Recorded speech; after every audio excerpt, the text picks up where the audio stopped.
അമൃത് Veni hair elixir presents daily news പ്രഭാത വാർത്തകൾ powered by Pulimoottil silks KSFE.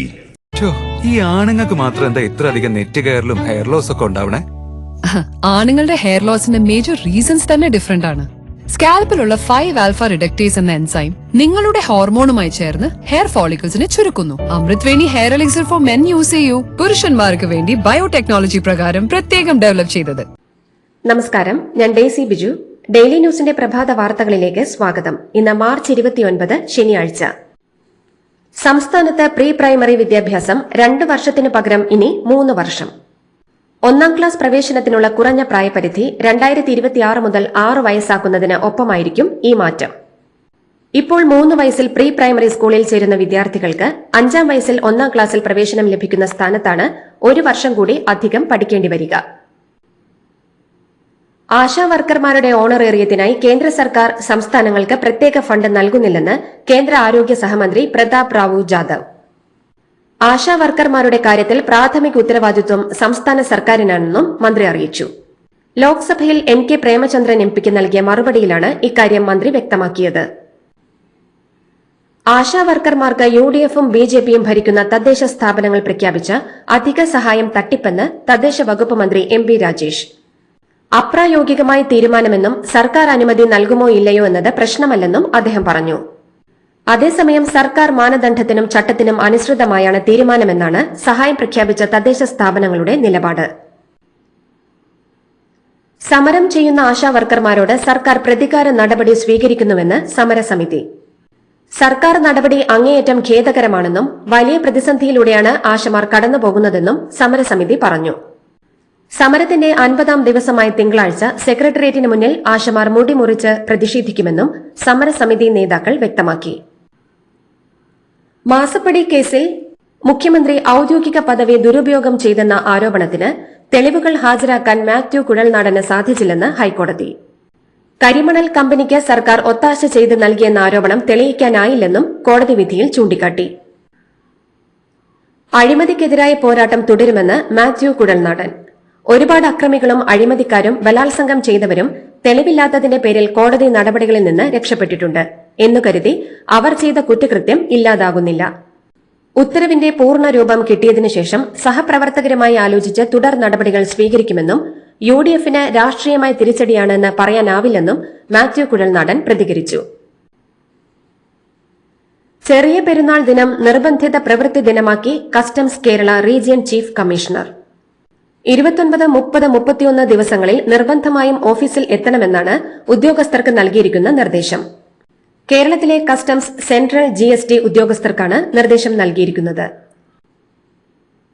ചെറിയ പെരുന്നാൾ ദിനം നിർബന്ധിത പ്രവൃത്തി ദിനമാക്കിയ നടപടി ഭരണഘടനാപരമായ അവകാശങ്ങൾക്ക് വിരുദ്ധമെന്ന് ജോൺ ബ്രിട്ടാസ് MP.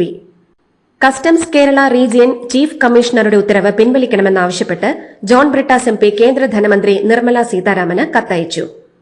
കേരളത്തിലെ കസ്റ്റംസ് സെൻട്രൽ GST ഉദ്യോഗസ്ഥർക്ക് ചെറിയ പെരുന്നാളിന് അവധി നൽകണമെന്നാണ് കത്തിൽ ആവശ്യപ്പെട്ടത്.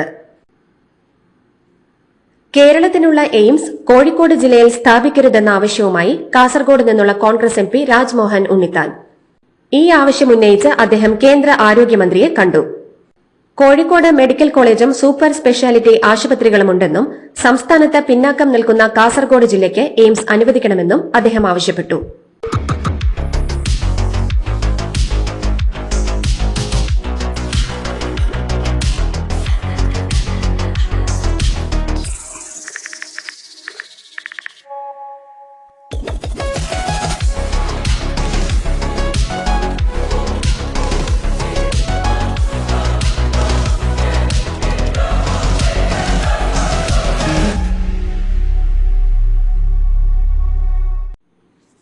എമ്പുരാൻ വിവാദത്തിൽ പ്രതികരണത്തിനില്ലെന്നും സിനിമയെ സിനിമയായി കാണണമെന്നും BJP സംസ്ഥാന അധ്യക്ഷൻ രാജീവ് ചന്ദ്രശേഖർ. സിനിമ ബഹിഷ്കരണം എന്ന് പറയുന്നതിനെപ്പറ്റി തനിക്കറിയില്ലെന്നും വിവാദമുണ്ടാക്കുന്നത് മാധ്യമങ്ങളാണെന്നും രാജീവ് ചന്ദ്രശേഖർ പറഞ്ഞു. എമ്പുരാൻ സിനിമയുടെ ഉള്ളടക്കത്തെ ചൊല്ലി BJP യോഗത്തിൽ ചർച്ച നടന്നെന്ന വാർത്ത നിഷേധിച്ച് BJP കോർ യോഗം എമ്പുരാൻ സിനിമയെക്കുറിച്ച് ചർച്ച ചെയ്തിട്ടില്ല. സിനിമയുടെ പ്രമോഷനോ സിനിമ ആര് കാണണമെന്നുള്ള കാര്യങ്ങളൊന്നും ചർച്ച ചെയ്യുന്നത് BJPയുടെ രീതിയല്ല. അതുകൊണ്ട് സത്യവിരുദ്ധമായി ഈ വാർത്ത പിൻവലിക്കണമെന്നും സംസ്ഥാന ജനറൽ സെക്രട്ടറി പി സുധീർ ആവശ്യപ്പെട്ടു. ആഴക്കടൽ ഖനനത്തിനെതിരെ വീണ്ടും തിരുവനന്തപുരം ലത്തീൻ അതിരൂപത രംഗത്ത്. ആഴക്കടൽ ഖനനം സുനാമി പോലെ തീരദേശ ജനതയെ ബാധിക്കുമെന്ന് ആർച്ച് ബിഷപ്പ് തോമസ് ജെ നെറ്റോ പറഞ്ഞു. കടൽ ഖനനത്തെ ഒറ്റക്കെട്ടായി എതിർക്കണമെന്നും ആ ശ്രമങ്ങൾക്കൊപ്പം തിരുവനന്തപുരം ലത്തീൻ അതിരൂപത നിൽക്കുമെന്നും അദ്ദേഹം വ്യക്തമാക്കി. കൊടിച്ചിപ്പട്ടിയുടെ വില പോലും ഉണ്ടാവില്ലെന്ന പ്രസംഗങ്ങളിലെ പ്രയോഗം സ്ത്രീവിരുദ്ധമെന്നും താനിപ്പോൾ ഈ വാക്ക് ഉപയോഗിക്കാറില്ലെന്നും CPM സംസ്ഥാന സെക്രട്ടറി MV ഗോവിന്ദൻ. പട്ടിയും മോശം, അത് പെണ്ണായാൽ അതിലും മോശം എന്നാണ് അർത്ഥമാക്കുന്നത്. ഇതെല്ലാം മാറ്റണമെന്ന് ഗോവിന്ദൻ പറഞ്ഞു. വെളുപ്പിനെ കറുപ്പിനേക്കാൾ മികച്ചതായി കാണുന്നത് ഫ്യൂഡൽ ജീർണതയുടെ ബാക്കിയാണെന്നും അദ്ദേഹം പറഞ്ഞു. നമ്മൾ കരുതുന്നതിനും അപ്പുറമാണ് കറുപ്പും വെളുപ്പുമെന്ന വിവേചനമെന്ന് ചീഫ് സെക്രട്ടറി ശാരദാ മുരളീധരൻ. മക്കൾ കറുത്തുപോയാൽ തീർന്നു എന്ന് കരുതുന്നവർ ഉണ്ടെന്നും കിർത്താഡ്സിന്റെ ആഭിമുഖ്യത്തിൽ നടക്കുന്ന ദേശീയ ഗോത്ര സാഹിത്യോത്സവത്തിൽ സംസാരിക്കവെ ചീഫ് സെക്രട്ടറി പറഞ്ഞു. NDFDC പദ്ധതിയിൽ വായ്പയെടുത്ത ഭിന്നശേഷിക്കാരിൽ തിരിച്ചടവിൽ കുടിശ്ശിക വരുത്തിയവർക്ക് സംസ്ഥാന സർക്കാർ പിഴപ്പലിശ പൂർണ്ണമായും ഒഴിവാക്കുമെന്ന് ഉന്നത വിദ്യാഭ്യാസ സാമൂഹ്യനീതി മന്ത്രി ഡോക്ടർ ആർ ബിന്ദു. ഇതിനു പുറമെ പലിശ തുകയിൽ 50% ഇളവനുവദിച്ച് ഒറ്റത്തവണ തീർപ്പാക്കൽ നടപ്പാക്കാൻ സംസ്ഥാന ഭിന്നശേഷി ക്ഷേമ കോർപ്പറേഷൻ മാനേജിംഗ് ഡയറക്ടർക്ക് നിർദ്ദേശവും അനുമതിയും നൽകിയിട്ടുണ്ടെന്നും മന്ത്രി പറഞ്ഞു. കോട്ടയം ഗവൺമെന്റ് നഴ്സിംഗ് കോളേജിൽ നടന്ന റാഗിംഗ് കൊടും ക്രൂരതയെന്ന് കുറ്റപത്രം. കേസിലെ 5 പ്രതികളും ചേർന്ന് ഇരകളാക്കപ്പെട്ട വിദ്യാർത്ഥികളെ 4 മാസത്തിലധികം തുടർച്ചയായി പീഡിപ്പിച്ചെന്നാണ് പോലീസ് അന്വേഷണത്തിലെ കണ്ടെത്തൽ. അന്വേഷണ സംഘം Ettumanoor first class judicial magistrate കോടതിയിൽ കുറ്റപത്രം സമർപ്പിച്ചു. മയക്കുമരുന്ന് കുത്തിവച്ചതിലൂടെ 10 പേർക്ക് HIV പടർന്ന മലപ്പുറം വളാഞ്ചേരിയിൽ ആരോഗ്യവകുപ്പ് രക്തപരിശോധന നാളെ തുടങ്ങും. ആദ്യഘട്ടത്തിൽ അതിഥി തൊഴിലാളികളുടെ രക്തമാണ് പരിശോധിക്കുക. HIV സ്ഥിരീകരിച്ച 10 പേരിൽ ഒരാൾ മാത്രമാണ് വളാഞ്ചേരി സ്വദേശിയെന്നും ബാക്കിയുള്ളവർ പല സ്ഥലങ്ങളിൽ നിന്ന് ലഹരി ഉപയോഗത്തിന് വളാഞ്ചേരിയിൽ എത്തിയവരാണെന്നും നഗരസഭാ ചെയർമാൻ പറഞ്ഞു. ലഹരിക്കെതിരെയുള്ള ബോധവൽക്കരണം ശക്തമാക്കുമെന്നും അദ്ദേഹം പറഞ്ഞു. മോൾക്ക് ബർത്ത്ഡേ ഗിഫ്റ്റ് വാങ്ങണ്ടേ? ഷോപ്പിൽ കൊണ്ടുപോയി ഇഷ്ടമുള്ള വാങ്ങി കൊടുക്കാം. അപ്പൊ ഏട്ടൻ വരുന്നുണ്ടോ? ഗിഫ്റ്റ് കാർഡ് വരും. അതെ, ഓരോ ചിട്ടിയിലും ഒരാൾക്ക് 5000 രൂപയുടെ ഗിഫ്റ്റ് കാർഡ് സമ്മാനം. മെഗാ സമ്മാനമാണെങ്കിലോ പുതുപുത്തൻ ബെൻസ് കാർ. 2ാം സമ്മാനം ഇന്നോവ ക്രിസ്റ്റ, അതും 17 ഇത്തവണ സമ്മാനങ്ങളുടെ നക്ഷത്ര തിളക്കവുമായി KSFE ഗാലക്സി ചിട്ടികൾ. സാമൂഹിക മാധ്യമങ്ങളിൽ കവിത പ്രചരിപ്പിച്ചതിന് കോൺഗ്രസ് MP ഇമ്രാൻ പ്രതാപ് ഖഡിക്കെതിരെ ഗുജറാത്ത് പോലീസ് എടുത്ത കേസ് കടുത്ത വിമർശനത്തോടെ റദ്ദാക്കി സുപ്രീംകോടതി. ആവിഷ്കാര സ്വാതന്ത്ര്യവും പൌരന്മാരുടെ അവകാശങ്ങളും ചവിട്ടിമെതിക്കരുതെന്ന് കോടതി മുന്നറിയിപ്പ് നൽകി. ഭാര്യയും മകളുമടക്കം കുടുംബത്തിലെ 4 പേരെ കർണാടകത്തിൽ വെച്ച് കൊലപ്പെടുത്തിയ കേസിൽ പ്രതിയായ വയനാട് സ്വദേശിയെ പോലീസ് അറസ്റ്റ് ചെയ്തു.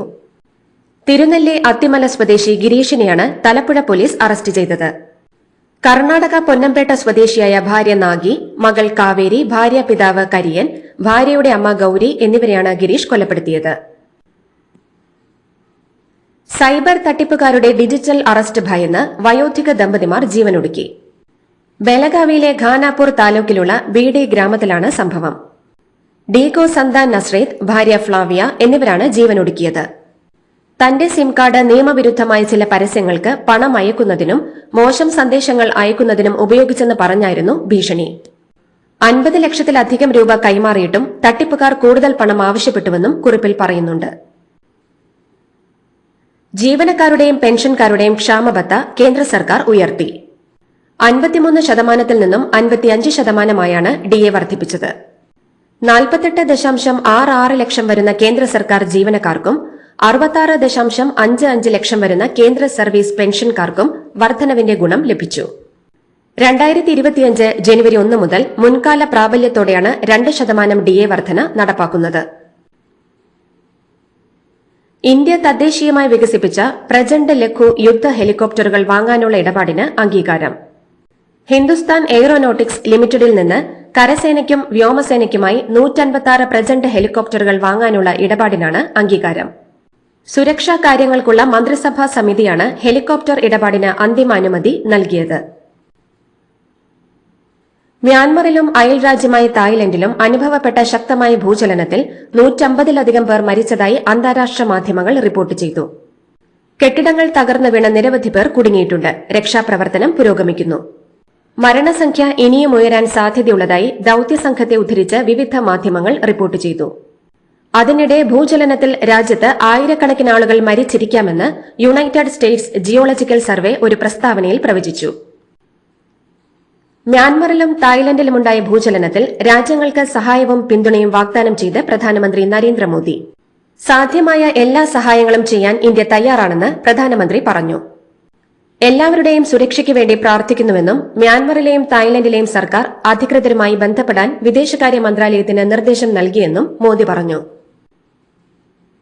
ബംഗ്ലാദേശും ചൈനയും 9 സുപ്രധാന കരാറുകളിൽ ഒപ്പുവച്ചതായി ബംഗ്ലാദേശിലെ ഇടക്കാല സർക്കാരിന്റെ തലവൻ മുഹമ്മദ് യൂനുസിന്റെ മാധ്യമ വിഭാഗം. ആരോഗ്യം, കായികം, സാംസ്കാരികം, സഹകരണം തുടങ്ങി 9 മേഖലകളിലെ കരാറുകളിലാണ് ഇരു രാജ്യങ്ങളും ഒപ്പുവച്ചത്. IPLൽ ചെന്നൈ കിങ്സിനെതിരെ 50 റൺസിന്റെ ആധികാരിക ജയവുമായി റോയൽ ചലഞ്ചേഴ്സ് ബംഗളൂരു. ആദ്യം ബാറ്റ് ചെയ്ത റോയൽ ചലഞ്ചേഴ്സ് 7 വിക്കറ്റ് നഷ്ടത്തിൽ 196 റൺസെടുത്തു. എന്നാൽ തുടക്കം മുതൽ അടിതെറ്റിയ ചെന്നൈയുടെ പോരാട്ടം 20 ഓവറിൽ 8 വിക്കറ്റ് നഷ്ടത്തിൽ 146 റൺസിൽ അവസാനിച്ചു. അതേസമയം ചെന്നൈക്കായി 8ാമനായി ക്രീസിലിറങ്ങിയ ധോണി 2 സിക്സും 3 ഫോറും പറത്തി 15 പന്തിൽ 30 റൺസുമായി പുറത്താകാതെ നിന്നു. ഇതോടുകൂടി ഡെയിലി ന്യൂസിന്റെ ഇന്നത്തെ പ്രഭാത വാർത്തകൾ സമാപിക്കുന്നു. ഡെയിലി ന്യൂസിന് വേണ്ടി വാർത്തകൾ വായിച്ചത് ഡെയ്സി ബിജു. ഡെയിലി ന്യൂസ് ലൈവ്.in വാർത്തകൾ വിരൽ തുമ്പിൽ.